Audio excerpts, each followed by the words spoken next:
Mercedes Benz South Africa has recalled over 13,000 cars sold and manufactured between 2006 and 2019 due to possible brake failure concerns. Globally, the German car manufacturer announced that it is immediately recalling nearly 1 million cars. Let's talk about this further then. We're joined via Zoom by Joseph Selolo, National Consumer Commission Company Secretary. A very warm welcome to you, sir. Thanks very much for joining us here on SABC News this afternoon. Afternoon to you and to the viewers. Let's talking about the models that have been affected by this particular recall, but also the role that will then be played by the Competition Commission with regards to this issue.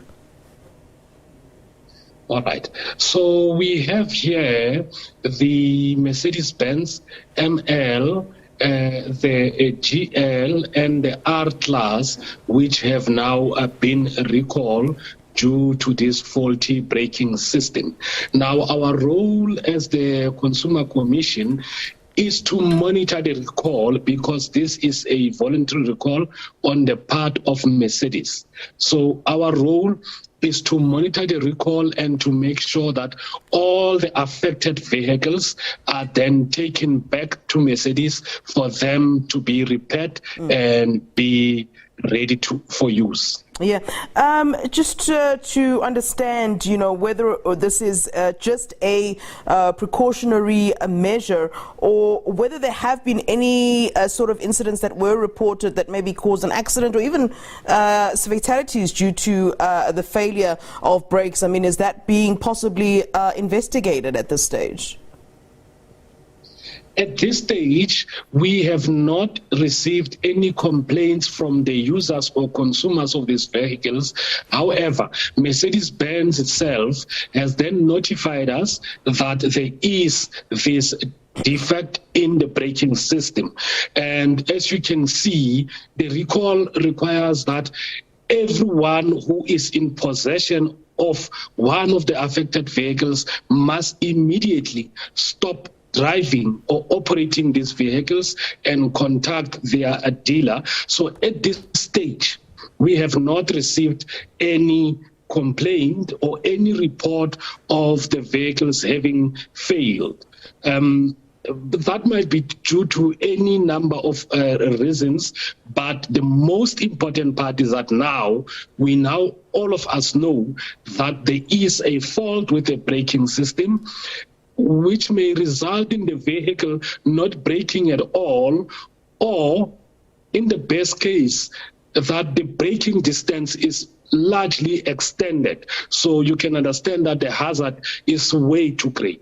I mean, at this point, you're saying that no incidents have as yet been reported as a result of this brake failure. So, how was it then picked up that there is this problem?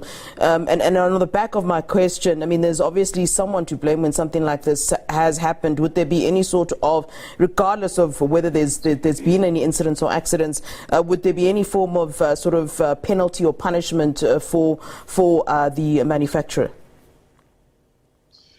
How the consumer protection works is that should there be a problem with any product that a manufacturer has produced, the manufacturer must then recall that product and either repair, replace, or refund the consumers.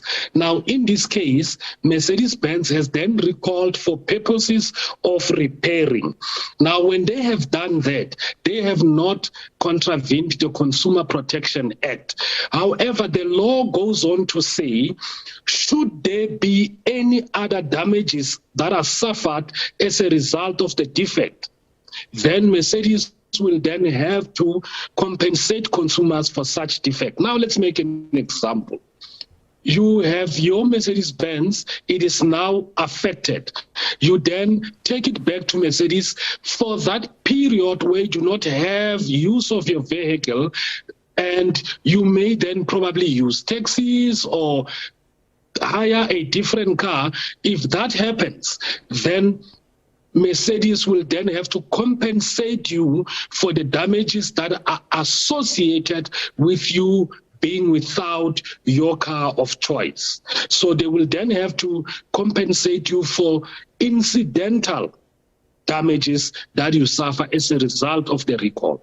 Yeah, there is a perception that big companies, and in this case, let's focus specifically on car manufacturers, tend to get away with a lot, and they tend to get away with murder.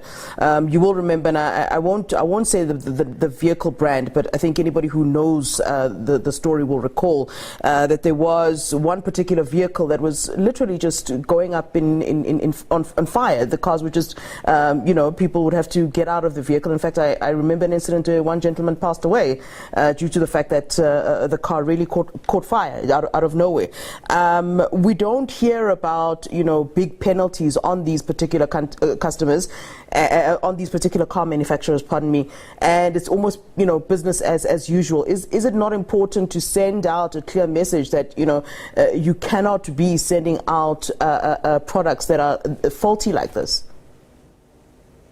All right, let's take it a few steps back. Yeah. The car in question was the Ford Cougar, and the manufacturer in question was Ford.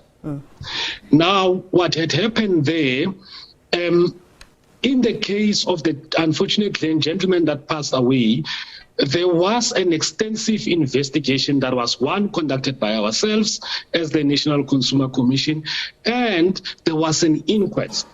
Yeah. The outcome was that it could not be proven that his death was as a result of the known problems with the Ford Cougar. However, the Ford Cougar itself, we then prosecuted Ford for having produced a vehicle that at the time was unsafe. Now, you will remember that there was also a recall. So firstly, the cars were recalled and they were repaired.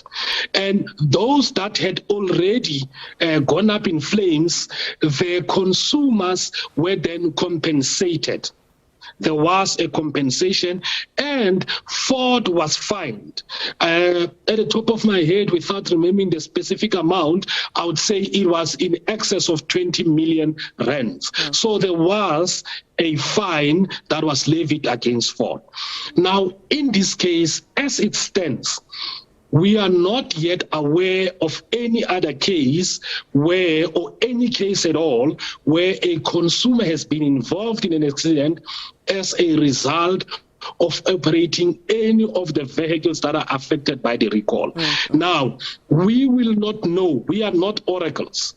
There is no way we can know that a specific car has specific defects. It is up to the consumer to then notify us should they have suffered any type of loss as a result of any in any vehicles, food, ever. And in this case, in the affected cars, they then have to notify us of that. We will then investigate. And if we find that the consumer has suffered damages as a result of them receiving a vehicle that is defective, we will definitely take up the case against the manufacturer. All right. Thank you, sir, for giving us your time and for explaining that to us. And I hope those that are affected do indeed hear what you've said then this afternoon. Thank you, sir.